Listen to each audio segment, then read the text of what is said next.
एक गरीब किसान थे। माँ पिता खेत में काम करते तो पीछे से सपना गांव के बच्चों के साथ हॉकी खेलती। एक दिन शाम को, सारा दिन खेलती रहती है, ये नहीं कि छोटे भाई को संभाले।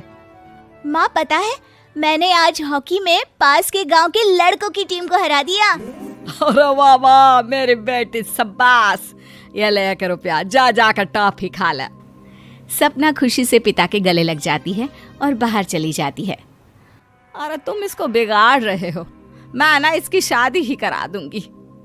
ऐसा कैसे शादी करा देगी? हाँ, अभी तो उम्र खेलने की है। माँ बड़बड़ करती वहां से निकल जाती है। लेकिन शाम को उन लोगों के घर कुछ लोग आते हैं। अरे राम सुखिया, जरा ये तो बतलाओ, सपना के बारे में क्या सोचा है? अरे क्या सोचना है मास्टर जी, पढ़ रही है, जितना पढ़ सकती है पढ़े, फिर शादी करवा देंगे, कोई अच्छा सा गांव का ही लड़का देख लेंगे।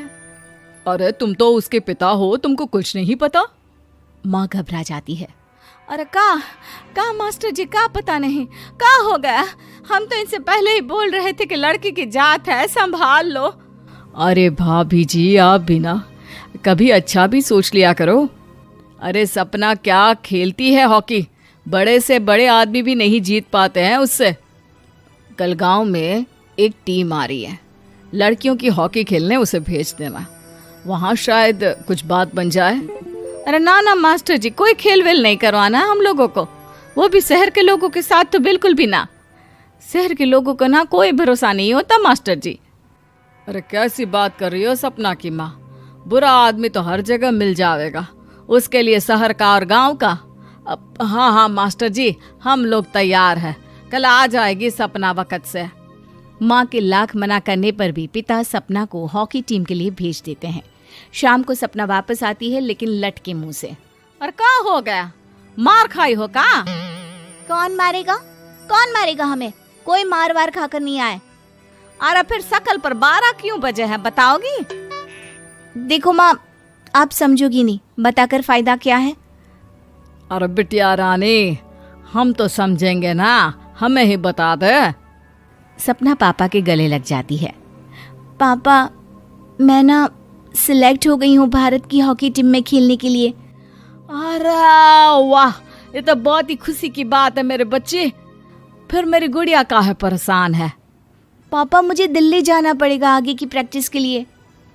माँ जो सारी बात सुन रही होती है, जोर से चिल्लाती है। एक पैसा नहीं है मेरे पास, समझी?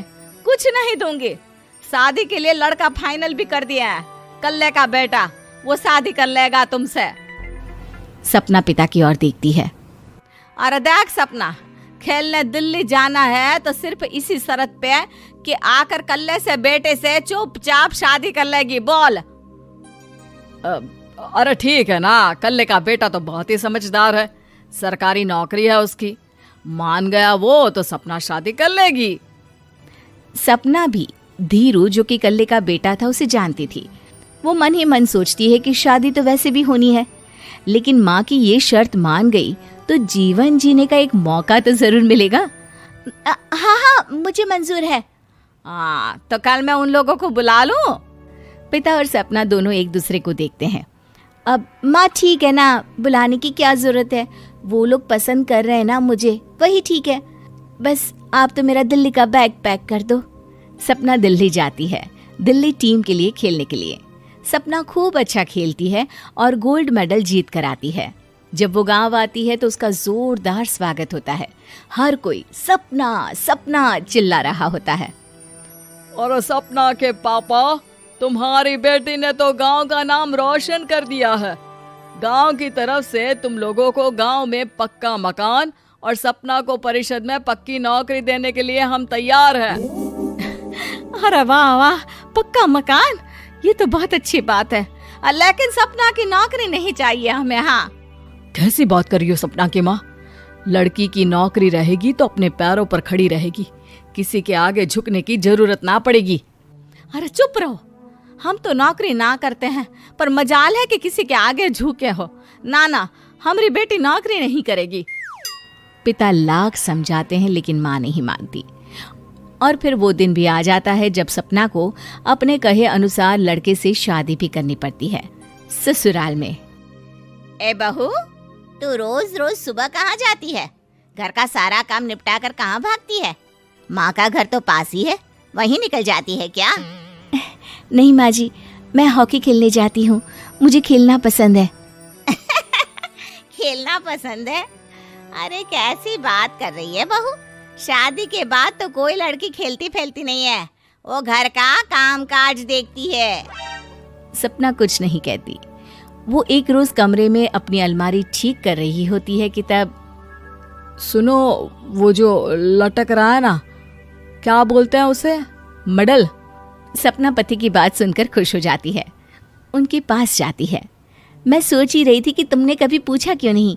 ये मेडल है, मैंने जीता है, पता है, हॉकी में। बड़ा मैदान, बहुत से लोग, 2 टीम और फिर शुरू होता है जुनून। पता है, लगता है जैसे बस जिंदगी यही है, खेलते रहो, भागते रहो, दौड़ते रहो और लक्ष्य को पालो। सुनो ना, मैं ना भारतीय टीम के लिए खेलना चाहती हूँ। माँ, यहाँ तो आ जरा।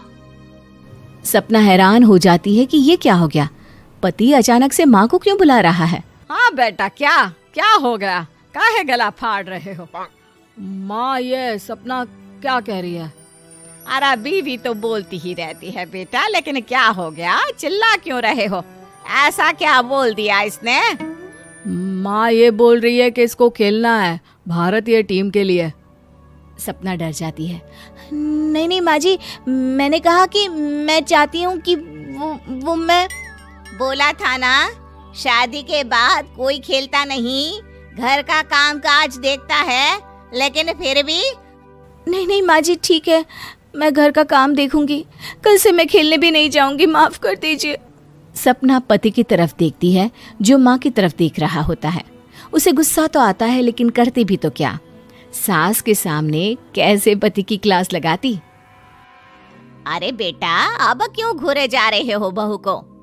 माँ, अभी इस बात का फैसला करके जाना, वरना ये तो तेरे कमरे से जाने के बाद मुझे। अब चुप हो जाइए आप, छोटी सी बात का बतंगड़ मत बनाइए। छोटी सी बात? बहू, ये कोई छोटी बात नहीं है। जो लड़की दिल्ली के लिए गोल्ड मेडल ला सकती है, वो देश के लिए भी तो गोल्ड ला सकती है ना। हम लोगों को किसी चीज की कमी नहीं है बहू, घर का काम तो कोई भी कर लेगा, लेकिन देश का नाम रोशन करने के लिए सपना चाहिए। जा बहू, तेरी ट्रेनिंग का सारा इंतजाम तेरे पति ने कर दिया है, जा खेल और देश का नाम रोशन कर। सपना की आंख में आंसू आ जाते हैं। वो सोचती है कि बेटियों को मायके के साथ अगर ससुराल में भी सहयोग मिले तो ऐसा कोई काम नहीं जो वो नहीं कर सकती है।